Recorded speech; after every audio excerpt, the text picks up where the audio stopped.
For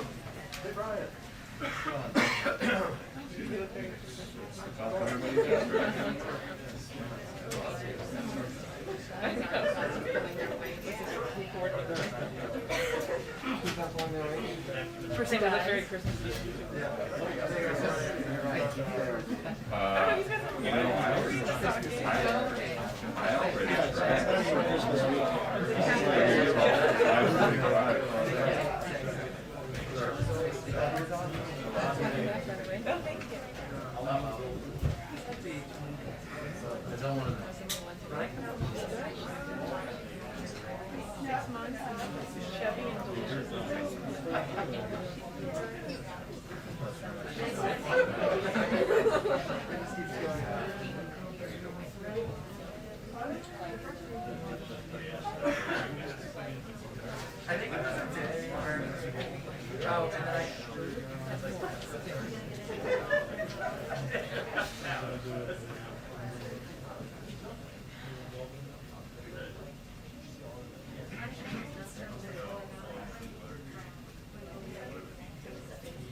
Huh? Enough to make you go. No. From AAA?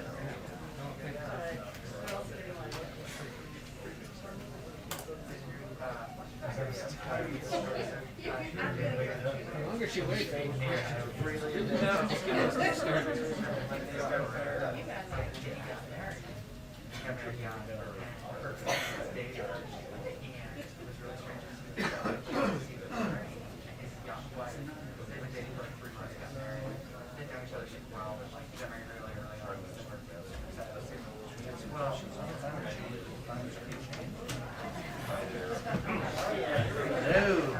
We made it. Hello. Heads up, indeed. Good afternoon, everybody. Okay.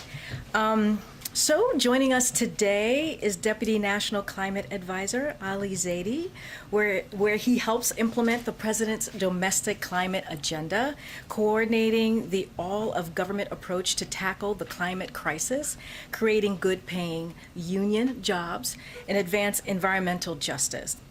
Ali was formerly at Stanford's Precourt Institute for Energy, where he taught graduate students in STEM on economic and technology policy topics related to climate change.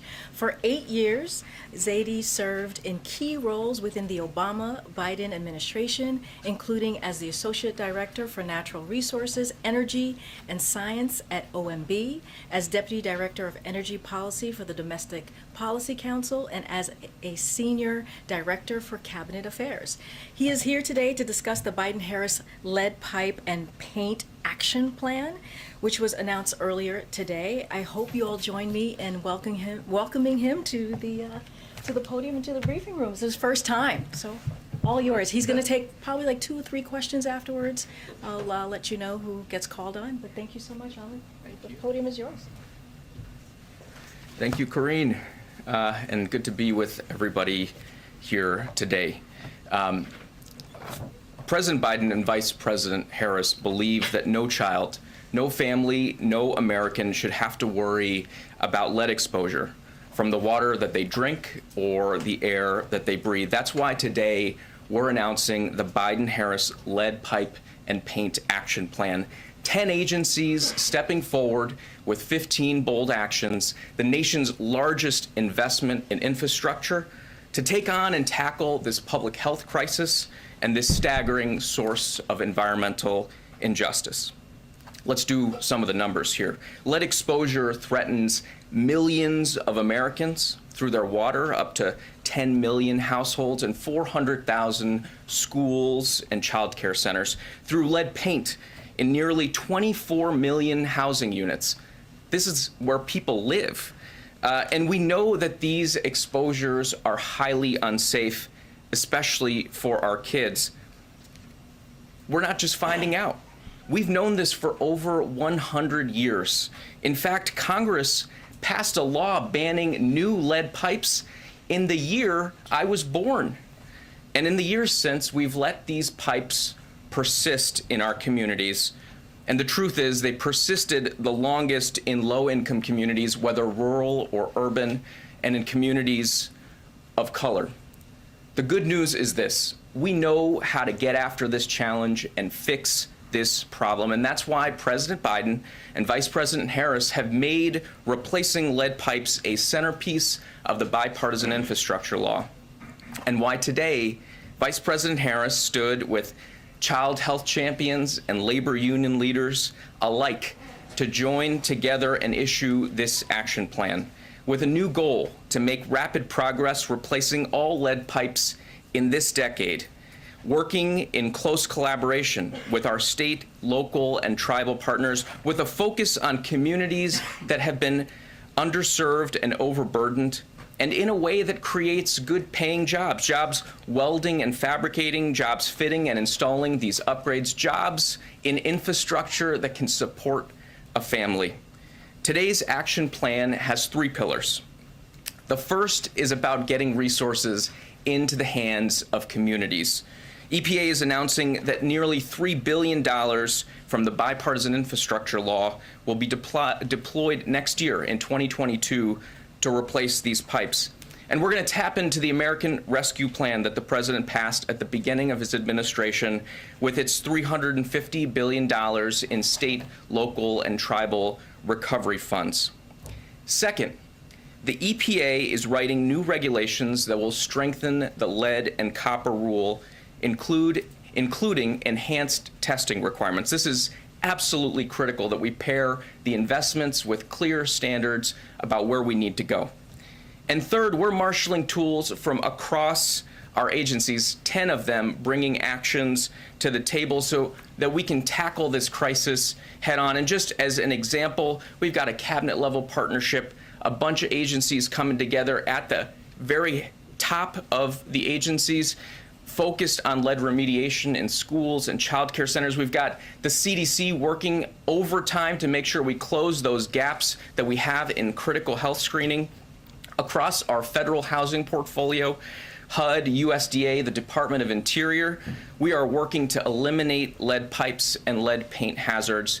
And we've got EPA and the Department of Labor working with local communities, not only to accelerate projects, but make sure that we do them in partnership with unions.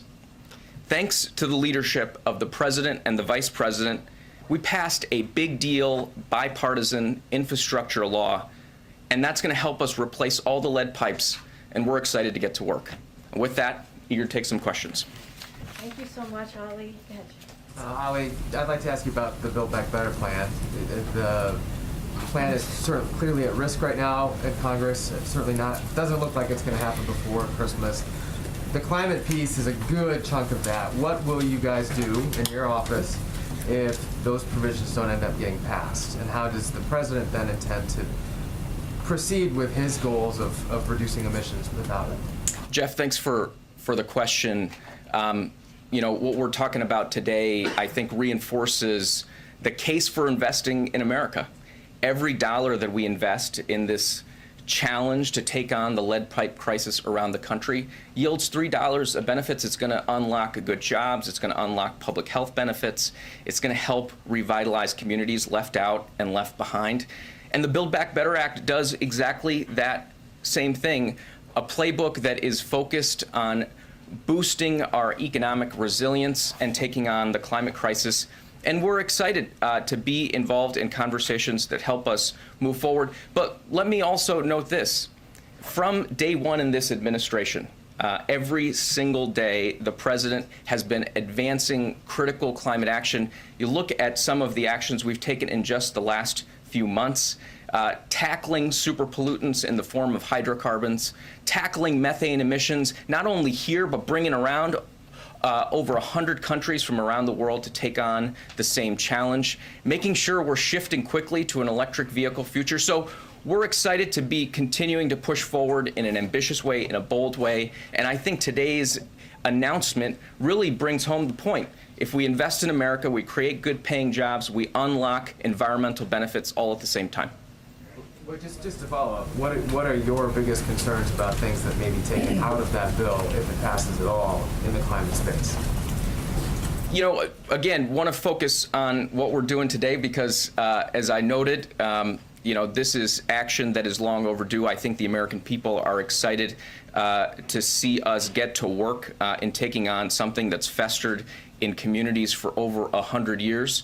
But we're leaning into every opportunity we've got. The president's been very clear when he sees the climate crisis. He sees the motivation to move with the urgency and pace that's necessary at the scale that's necessary, and he sees jobs. And we're excited to be bringing those jobs into communities, helping sustain families all around the country. Ali, thank you for being here. The president had said he wanted $45 billion to deal with lead pipes and to deal with this issue in the infrastructure bill. Obviously, he got closer to $15 billion. You guys say that's still enough to deal with it 100%. How is that the case if you only got a third of the money you were looking for? Absolutely. Thank you for raising that question.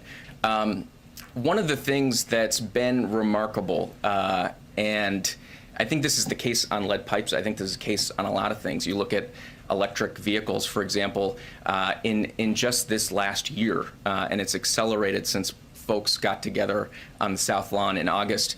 We've had the Detroit 3 invest almost $100 billion into the electric vehicle future. The strength of this president's leadership, the certainty and clarity with which he has projected the vision, I think is bringing folks to the table with resources and creativity. And one example of that creativity is the American Rescue Plan, which included $350 billion to support state and local governments. We've got folks in Milwaukee who now have $6 million from that ARP funding that's supporting job training to help replace lead pipes. We've got folks in Duluth, Minnesota, $11 million from that American Rescue Plan going towards lead remediation. I grew up in Erie, Pennsylvania, so I'm particularly excited about the $6.5 million that Governor Wolf helped unlock so that Erie can get after some of the lead gooseneck issues that they've got in the community. So one, we are seeing folks sprinting in this direction right now, right away. The second thing, and this is where the action plan comes in, is we've been working really hard to make sure that we're being inventive and creative in the way we go after this challenge. That means creating regional technical assistance hubs. It means making sure that we're standardizing contracting. We're using the best technology. We're using data tools to help bend the cost curve, because this doesn't have to cost as much as it's always costed. We have been learning along the way, and it's time to harness those learnings to deliver the solutions that the American people are looking for. April? Crunching the numbers a little bit more and drilling down a little bit more, when you talk about different areas, a lot of it's a heavy lift when it comes to piping and infrastructure and going into houses, going into streets. And then you have the paint in homes that's easier to remediate. Over these 10 years, can you give us the numbers, the anticipation of numbers that we're going to see when it comes to the remediation of pipes, lead pipes, as well as paint? Could you give us the stats that you have? Yeah, absolutely. We know today, we estimate that there are 6 to 10 million homes that are impacted by lead service lines, and we need to do everything that we can to move as quickly through that challenge as possible. But we also recognize, and I think it's important to be transparent about this, that a little bit of this is mapping the topography of the mountain as we're starting to climb it. We have to go out there. We have to collect the data. There are communities around the United States where we don't know where the pipes are. So those are estimates. We need to figure that out on the front end. That's why we're investing in the data and the community engagement to figure that out. But the goal is very clear. Within this decade, making sure we're getting after that challenge. And on the lead paint front, that is a place where we need to continue to accelerate and marshal investment. It's something where the Build Back Better plan actually does invest dollars, and we're using the resources we have already available to us. Talked about HUD, USDA, and also the Department of the Interior, which works in Indian country, making sure that we're making those resources available. But as you talk about climbing the mountain, do you still at least have a baseline of what you want to see accomplished over this decade? Yeah, the baseline is this. We've got $15 billion of funding in the bipartisan infrastructure law. We're going to move $3 billion of that next year. We're going to leverage that significantly. We're going to mobilize the resources we're already mobilizing through the American Rescue Plan that are creating jobs right now and improving quality of life and health conditions in communities like Duluth, like Milwaukee, like back home in Erie, Pennsylvania. We're excited about that work. Just real quick, Allie, and thanks for being here. You say $3 billion of the $15 billion will be sent out next year. Do you yet know when precisely, approximately, the first lead pipe will actually be removed from the building and replaced with a new one? We are seeing, Ed, thank you for the question, and I remember you from your federal eye days, so good to see you. It is throwback. It is so important that we start making this progress right away. And you look at, for example, the city of Pittsburgh, which now has a plan to get all the pipes out by 2026. The funds from the American Rescue Plan already mobilized and taking pipes out of the ground, replacing them with a safer alternative. These dollars will accelerate that effort, and I don't think we're skipping a beat here. What we've been doing as an administration is building the relationships and building, to use a maybe tried term, the infrastructure to deliver the resources that we need and make sure it gets metabolized in the system as quickly as possible. So I think that the short answer to your question is it's already making a difference in communities right now, and we're really excited about that. Thank you for being here. Could you address environmentalists, their concerns about the plan just setting a goal for removing the lead service lines versus mandating that these lines be removed? Can you explain why the administration has gone that way and not? Absolutely. I'm really. I am as an environmentalist. Appreciate you asking that question. This is a multi-prong approach, and setting the goal is the motivation. And I think the point, hopefully, I've conveyed is simply by setting that goal. President Biden, Vice President Harris have motivated action in communities all around the country already, but that's not enough. And what the EPA is doing is embarking on rulemaking that will create new binding requirements so that we can have the certainty. I mean, you just think about, you put your kid in the car, you don't just buckle them up with a regular seatbelt, you put them in the car seat, you put the seatbelt on. I would say a lot of my friends click 4 or 5 things before they start driving. We're going to invest. We're going to set standards. We're going to bring technical assistance. We're going to be there shoulder to shoulder with folks as they take on this challenge. And the EPA is doing that. And just to speak to the EPA process, on day one, the first day of this administration, the president signed an order reestablishing the scientific integrity of our rulemaking processes. And so that is what's going to dictate the process.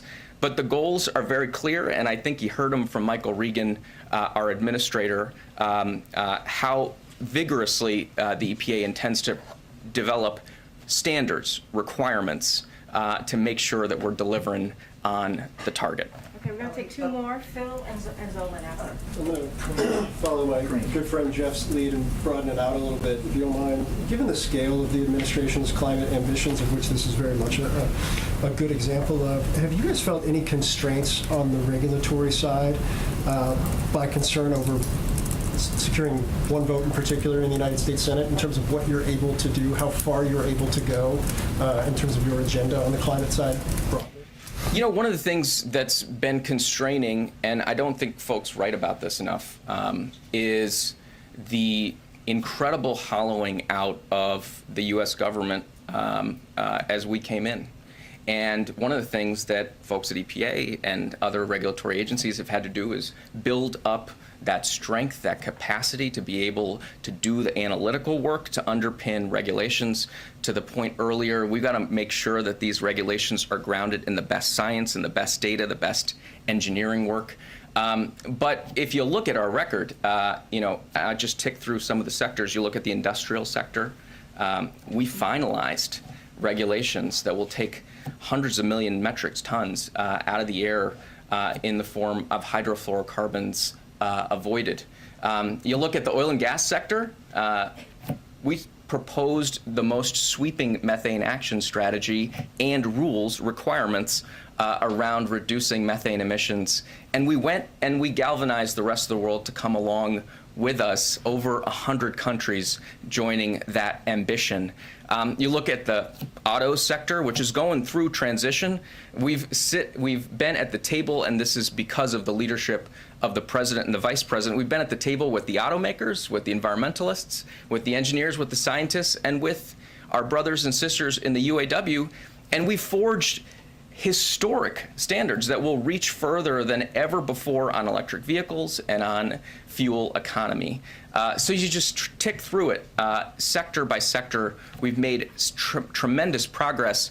And the regulatory muscle is not the only one that we're leaning on. Just last week, the president signed an executive order. Last week, he signed an executive order setting new goals for procurement, how we use our buying power as the largest purchaser of goods and services in the world, how we use that to accelerate progress in electric vehicles, in clean power, in 24/7 clean power, in the building sector, even in clean materials like clean steel and clean cement. So I don't think there's any shot we're not taking. I think we are excited to be able to lean in and do it in a way that's grounded in the best science, grounded in the best analysis, and that's going to bring folks along, bring along the good paying jobs that the president talks about every time he talks about the climate crisis. Go ahead, Zolan. Just a follow up on Build Back Better.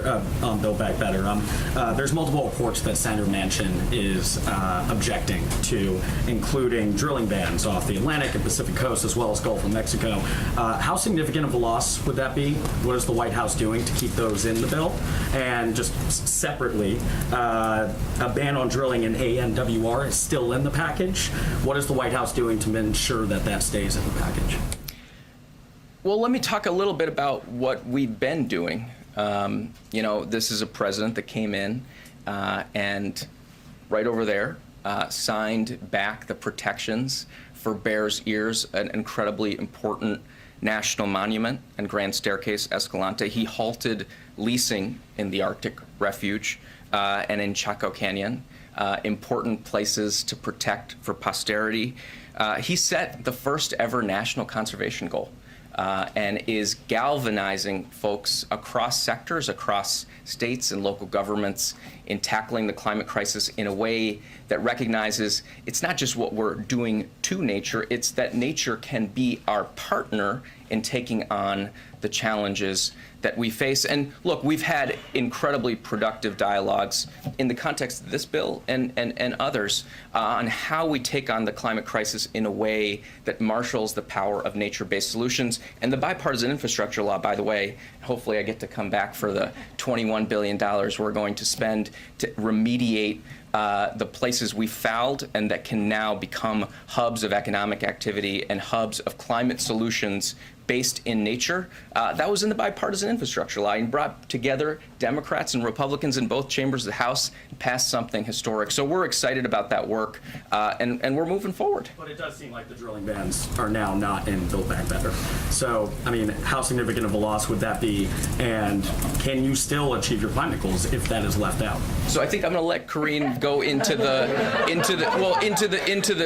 minutia of the negotiations. But let me just say, because I think it's come up a few times, Jeff started it, so he gets tagged with it. We've got an incredible crisis that we're taking on in the form of climate change. The president set an incredibly ambitious national target, 50 to 52% emissions reductions by 2030. He did that in April. And we have done everything we can to pursue the multiple pathways that are available to us in every sector. There's no silver bullet when it comes to the climate crisis. But there is a thing as being too late. There's a thing as not being ambitious enough. And we're trying to make sure that we are as ambitious as we can be, leaning into every opportunity we've got in front of us. And I think today is a great example of recognizing the intersections of these policy areas, recognizing the opportunity that's embedded in the crises that are in front of our communities, and being, as I think a president and vice president model for all of us happy, excited warriors chasing after the prize here, which is to be partners to the American people, and oftentimes folks who have been left behind and looked over. So we're grateful to be part of that work. Awesome. Thank you so much, Ali. Thank you. He has to go. He has to go. Thank you. Ali, there are rural people who don't believe that with the Thank you, Ali. able to change lead pipes in rural areas. Lean into the possibilities. Love that. Okay. Thanks for helping. Okay, I have a couple things for everybody at the top, but first I want to welcome the members of our Domestic Policy Council who are here. I'm continuing a tradition that Jen started earlier this week in welcoming some staff members here, and also the climate team. They do amazing work, and we couldn't be here without all of the policy, wonkiness that you guys do. So thank you so much and welcome. Okay, a few things at the top. I think there is there's a chart. We know we love charts here. Today we received further evidence that our jobs recovery is one of the strongest ever. The average number of Americans filing for unemployment over the last 4 weeks is now at its lowest level since 1959. As you see, 69, pardon me, 69, giving ourselves 10 extra years, but I meant 69 here. We've added nearly 6 million jobs this year, the most any first-year president in history, and the number of people receiving unemployment benefits has dropped from 18 million to 2 million since President Biden took office. Thanks to the American Rescue Plan and our successful vaccination program, Americans are back at work at a record-setting pace. And families have more money in their pockets. Americans on average have about $100 more in their pockets each month than they did last year after accounting for inflation. But even as we built an historic jobs and economic recovery, we have dealt with rising prices and supply chain challenges because of the pandemic, along with every other developed economy. Fighting that inflation and lowering costs for the middle class is the president's top priority. While other countries face similar challenges, America, uniquely in the world, is racing ahead with more jobs, more growth, more new small businesses, applications, and more opportunities, allowing us to tackle rising prices from a strength of position. President Biden has taken strong progressive measures to combat these actions with a port action plan, the largest release from our Strategic Petroleum Reserve ever, and actions to combat anti-competitive price gouging, including the industries that affect food prices. And today, the administration builds upon the president's port action plan and recent investments in our nation's marine highway system with new actions to strengthen America's trucking workforce, another critical link in our supply chain. So over 70% of American goods are shipped by truck, and in most communities, trucks are the only form of delivery. The Truck Action Plan will cut red tape, make it easier for people to get commercial licenses, expanding trucking apprenticeship, and launch outreach efforts to recruit new drivers, including by reaching out to veterans who already have the skills and experience to fill these jobs. This is the largest action the administration is taking to address supply chain blockages with the goal of reducing prices. So this is a big day for the administration. Lead pipes and taking on the supply chain with the trucking, our truck announcement. Yesterday, the Department of Education released new data showing that 99% of students are enrolled in full-time in-person learning this school year. The data shows that not only did schools open their doors to offer full-time in-person learning this year, but that nearly all students and parents actually chose to come back as well. This is very good news and in alignment with one of the president's top priorities. It's why he pushed so hard to pass the American Rescue Plan, which is giving schools funding to continue implementing mitigation measures, as well as help get students back on track. This week, Secretary Cardona also visited Baton Rouge and highlighted how American Rescue Plan funds can be used for tutoring, hiring additional educators, and putting in place other supports to help students recover and accelerate their learning. And last but not least, today, Deputy National Security Advisor for Cyber Ann Newberger and National Cyber Director Chris Inglis put out a letter to directly communicate with CEOs and business leaders around the country about the specific steps they can initiate now to reduce the risk for their organizations during this time of heightened risk and into the new year. Some examples of these steps include changing passwords and mandate multi-factor authentication, backing up your data, and ensuring you have an incident response plan in place. There's not a specific threat we are tracking, but historically, we have seen breaches around national holidays because criminals know that security operations centers are often short-staffed, delaying the discovery of intrusions. And with that, I give it to you. Go ahead. Thanks, Karine. Is there any comment on the release of the U.S. missionaries who were held in Haiti? Was the U.S. government involved in getting them sprung? So we welcome reports that they are free and getting the care that they need after their ordeal, clearly. We are thankful for the FBI, the State Department, and Haitian law enforcement officials who have been working tirelessly to get these missionaries safely home. As Jake Sullivan said when this ordeal began, the president received daily updates on this issue. The U.S. government has been working tirelessly over the past 2 months to get them released and get them the medical care and support they need after an ordeal like this. Protecting the welfare of Americans overseas and freeing Americans held against their will is a top Biden administration priority. For any specifics on the details of this, I would refer you to the Department of State. And then today, the president had a conversation with several senators about voting rights. Can you, talk a little bit about that, the senators that he was talking to, and how did that conversation come together in the first place? Was it initiated by the White House or the senators? So today, the president, as you just mentioned, Darlene, and the vice president met virtually with Democratic senators to discuss voting rights. The senators provided an update on their progress, and the president and the vice president reaffirmed the importance of acting to ensure that every American can vote and have that vote be counted. The members they spoke with include Senators Schumer, Kaine, King, Klobuchar, Manchin, Merkley, Tester, and Warnock. The president has been getting regular updates on this from his team, who all of us have made voting rights a priority. And one last one. Yesterday, he was asked a question in Kentucky, and he said that if we can get congressional voting rights done, we should do it. If we can't, we've got to keep going. There's nothing domestically more important than voting rights. It's the single biggest issue.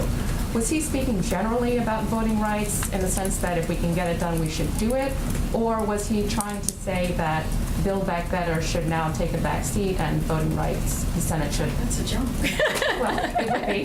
That's a joke. So let me just lay a couple of things out for you. The president has made clear that the systematic effort to deny people the right to vote in this country is just plainly wrong, unconstitutional, and goes against the very foundation that our democracy was built on. The president believes the right to vote is the cornerstone of our democracy and has repeatedly urged Congress to act to protect the right to vote and access to voting. He has addressed this issue in front of Congress. He has addressed this issue privately with members of Congress and senators, as I just read out, and of both parties he's done this. He has addressed this issue with civil rights leaders at the White House. And so, protecting the cornerstone of our democracy should not be a partisan issue, but sadly, what we're seeing is that this has been the case. So in the past, voting right has been a bipartisan issue. So my question to Republicans are, how has this changed? Why has that changed? So as the president said yesterday, to your point, there's nothing more urgent than passing voting rights and getting that done. Anyone who knows this president has followed his career on voting rights and knows this is belief is core to who he is, and will continue to work with Congress to get this done. And he's going to continue to focus on it, and so will his team. Follow on that? Thank you. Earlier this week, the White House described talks between the president and Senator Manchin as constructive and productive, but sources on the Hill say that these talks have actually been going, very poorly, and it does now appear that Build Back Better doesn't have a path forward this year. So I'm wondering, how now would you describe the conversations between the two, and what, again, were those areas of productivity earlier this week? So, as you all know, we don't go into specifics. We have a policy of not talking about private conversations, and even Manchin said that himself. Person-to-person conversations should be kept private. So the president discussions with lawmakers outside of readouts that we have, usually we keep that promise. So I don't have any more details to offer beyond what we've said this week. The president is determined to get this done as soon as possible. We're talking about cutting costs for American families. We're talking about child care, elder care. We're talking about prescription drugs, lowering the cost of prescription drugs, which is so critical and important to American families and just to Americans across the country, and also universal pre-K. All these things are critical, and that's what the president is going to continue to focus on. And I'm hoping you can clear something up here when it comes to the question of 2024. The vice president did an interview with the Wall Street Journal, and she was asked if she assumed that Biden would run again. And she didn't say yes. She just said that the two of them hadn't talked about it. Of course, you all and the president himself has said that he does plan to seek re-election. So what's the disconnect here? Why? I can't speak to a conversation that the vice president and the president has. I could only say and reiterate what Jen has said and what the president has said himself, that he is planning to run for re-election in 2024. I don't have any more to add. But just to be clear, when the president says he plans to run again, he means with Harris on the ticket? Yes, he does. There's no change. Yes. Go ahead. Karine, can you give us a sense of where the White House sees Build Back Better right now? Do you expect to get any more progress before the end of this year, or is it likely now, from your perspective as well, to be done in 2022? As you know, we love process questions here. Let's see. Glad to provide. So, look, there are a number of conversations happening behind the scenes, and I'm just not going to get. I'm not in a position to give you an update or to get ahead of what the process is going to be here today. What I can reiterate how important getting Build Back Better done. This is a priority for the president to lower cost again for Americans, as I just listed out: child care, elder care, prescription drugs, universal pre-K. All of these things are highly critical to American families, and that's what they want us to see us do, is to deliver, and that's going to be our focus. And then one more on COVID. The variant is raging. Deaths and cases are up in this country and worldwide. The president unveiled his winter plan a few weeks ago. Broadly, given where the cases are right now, does the White House feel that its strategy is working? So we know that the tools that we have in place is indeed works, right? And the president, what he did with his winter plan that he put out a couple of weeks ago is just to build on that, build on what we know works. So our commitment, just to lay out a little bit here, is to sharing information transparently and as expeditiously as we can. We also want to make the most important thing clear, and we must all, in this moment of the pandemic, we both know and have the tools, as I just mentioned, we need to protect us, different than any other points of this pandemic. If you think about where we were a year ago, we had less than 1% of the population that was fully vaccinated. Now we have 71% of the American public that's fully vaccinated. So we are in a different place than we were before, and that's because what we know is working, what the tools that we have, we know are working. So the most important and encouraging news we have is that vaccines, in particular, boosters, we know protect us. And thanks to the president, they are widely available. So yesterday, Dr. Fauci told the American public that the existing vaccines are optimal for our protection against Omicron, so we need to get everyone who is vaccinated now boosted. We've made them readily available. They're free. And through the winter plan, as I just mentioned, we have AARP doing extensive outreach to our most vulnerable, pharmacies doing proactive outreach and expanding availability, and have a continued ramp up paid media campaign driving Americans to their boosters. We also know it's critical Americans not lose sight of masking indoors where CDC recommends this. We've been clear that we must follow this simple measure we know helps to stop the spread. And beyond vaccine effectiveness, we're looking at transmittable severity. We know vaccines and importantly boosters are critical, as Dr. Fauci also messaged. So we also know this is more transmittable variant, the Omicron, and so we have to do everything that we can to get people vaccinated quickly and get boosted, and also boosted as quickly as we can. So we're just going to continue pushing forward the plan, the tools that work to get Americans vaccinated and boosted. Yeah. Just back to Build Back Better for a second. Some senators emerged from their lunch today suggesting the president himself would have a little more to say about the future of Build Back Better later today. Is that something we should still be anticipating? So I don't have anything to share with you. Clearly, if the president has more to say, we will let you all know, but I don't have anything at this moment. Before you came out here, speaking of boosters, and it may have crossed paths with you guys coming out here, the CDC, vaccine advisors to the CDC apparently voted unanimously to recommend people seeking vaccines or boosters go with Pfizer or Moderna instead of Johnson & Johnson. Yep. The CDC director will have to make a decision ultimately, and it should be announced later today, I guess. I'm just curious at this point, what would be the message to somebody who has a J&J shot, and is it responsible for the United States to continue distributing that shot not only in this country but around the world if the vaccine advisors are saying? So as you know, ACIP is an outside advisory panel. So the ACIP regularly meets to discuss the vaccines and clinical usage, as Dr. Walensky said yesterday. So it's not unusual. This is regularly happening.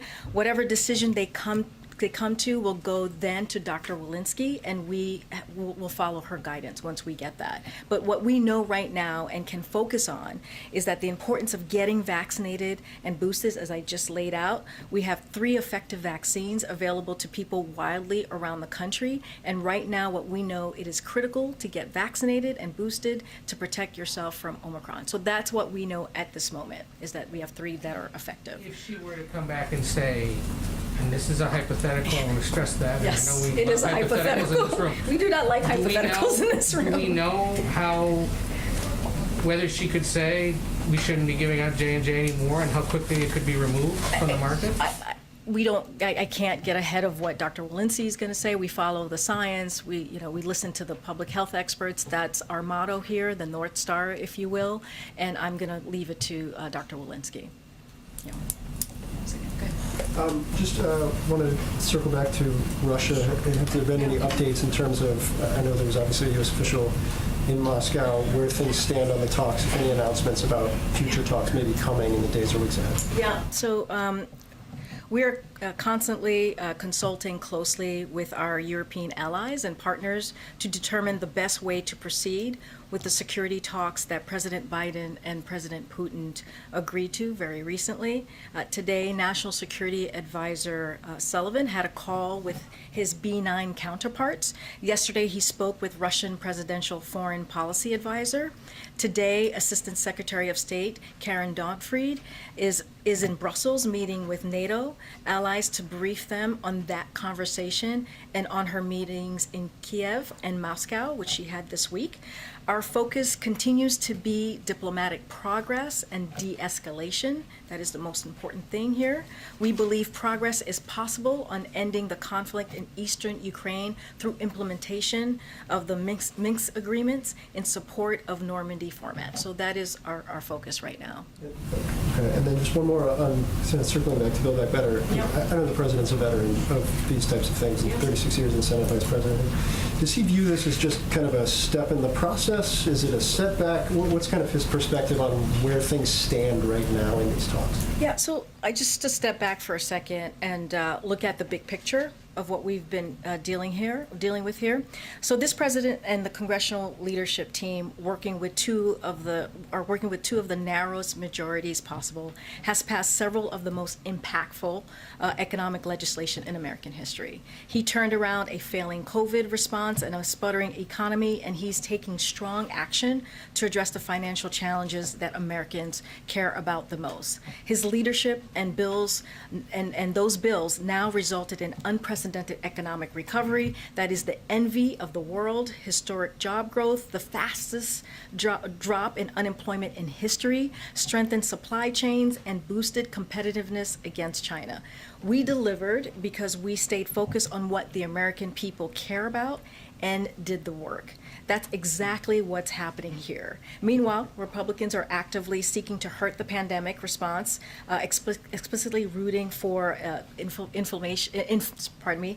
inflation to get worse, and so they are blocking what we're trying to do for the American people, which is bringing down the cost and doing the work on behalf of the American people. So of course, any president wants anything to happen sooner, right? He wants us to get this done as soon as possible. He wants to deliver the Build Back Better plan for the American families as soon as possible. But we understand that it's going to take time, and we're going to continue doing the work.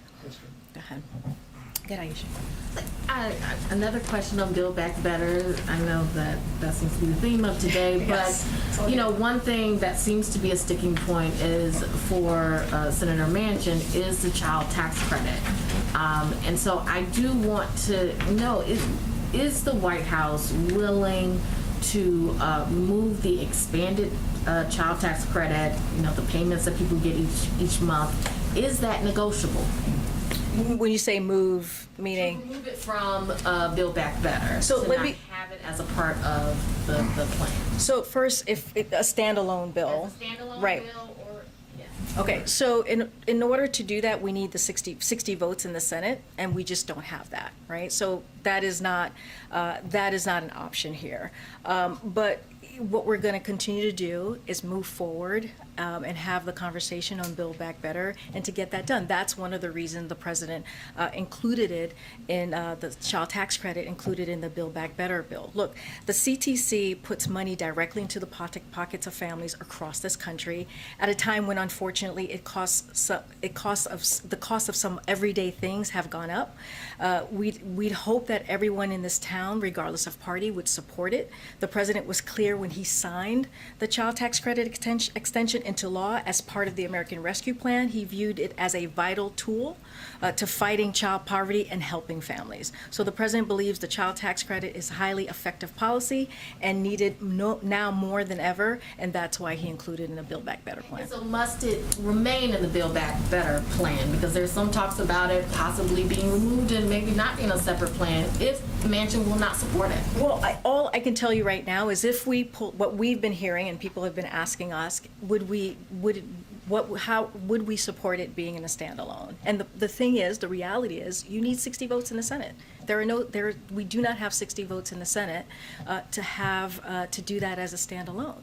So we're going to continue to make sure that we work with the Senate to really get Build Back Better done. And just really quickly on voting rights, I know you said that there is nothing more urgent for the president right now than voting rights, but it does seem like Build Back Better, all these other things have taken a priority over voting rights. Like that there has not been movement, and there is a great deal of frustration from activists, voting rights activists about that. So I guess how do you address that to say that it is the most urgent thing, but it does not seem to be the top priority legislatively? Let me just run through a little bit of what we have done, because I think that's important. I feel like sometimes that gets lost as we're talking about voting rights, and it shouldn't, because the president has made this a priority. Voting rights has made this a priority throughout his career and practically on day one. So dozens of White House staff work on this priority every day, and it is fundamental to upholding the rule of law.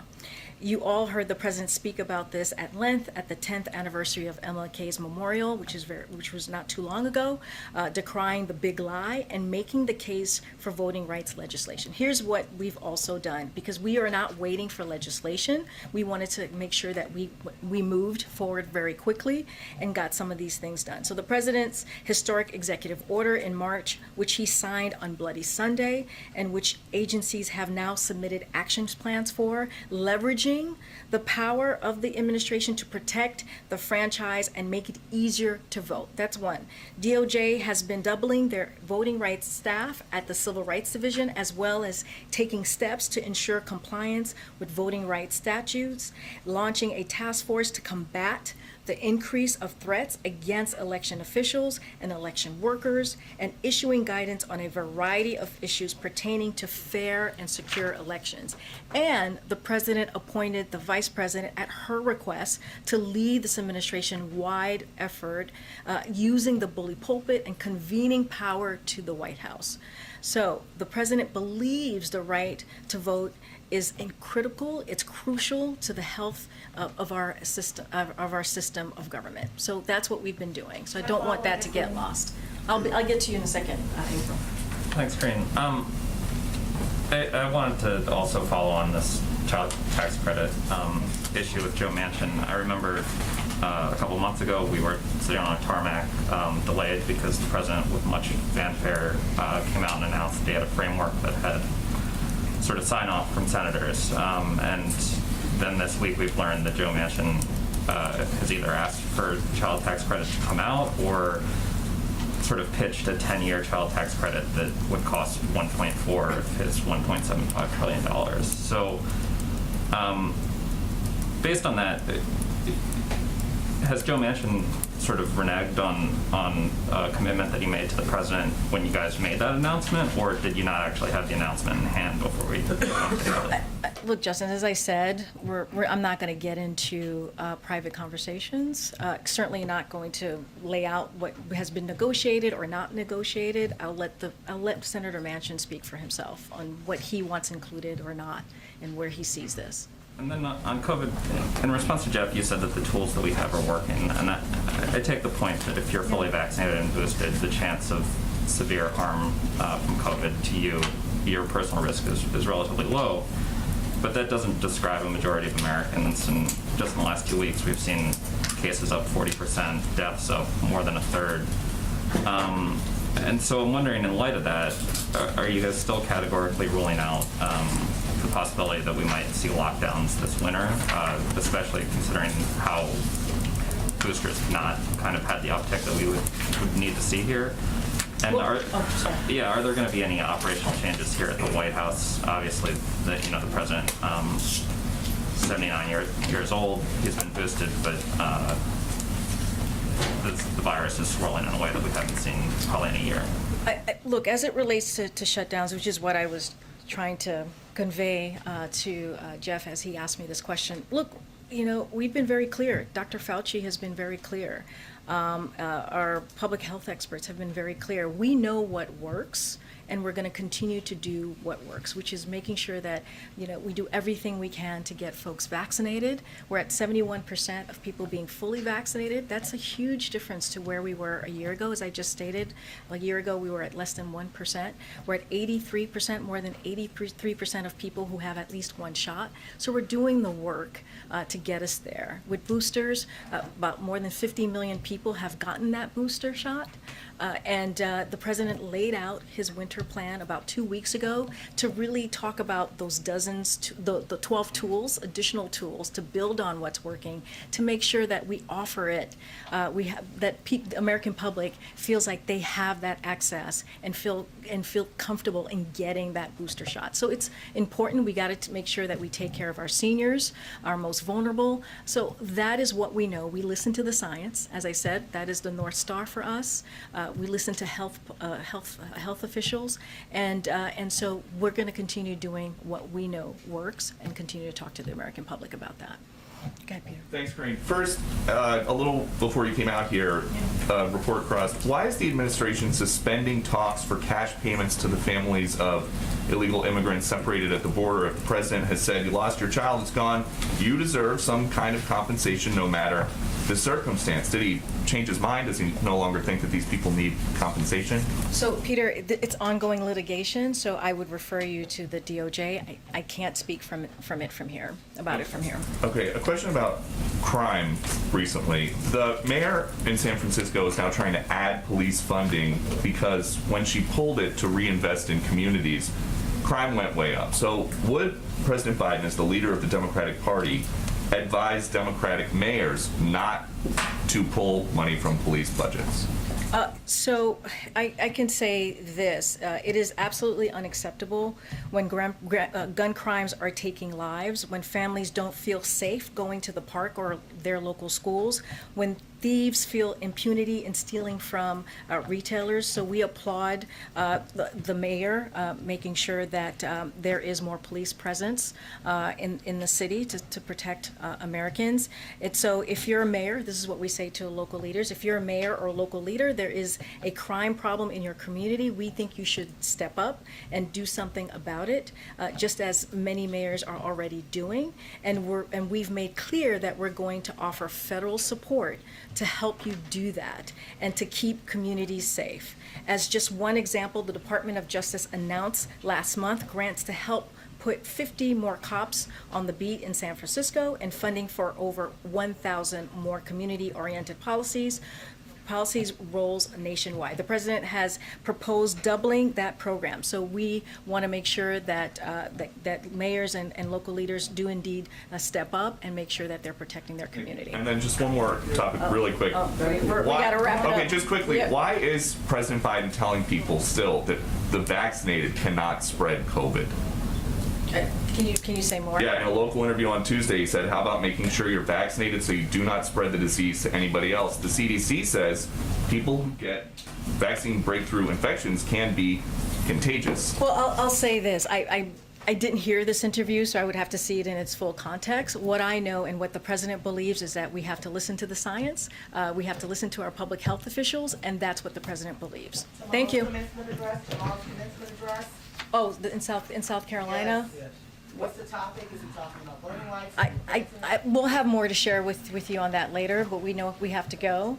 But if you want, you can come and see me in the back, and I can get you more information. Thanks, everybody. Thank you.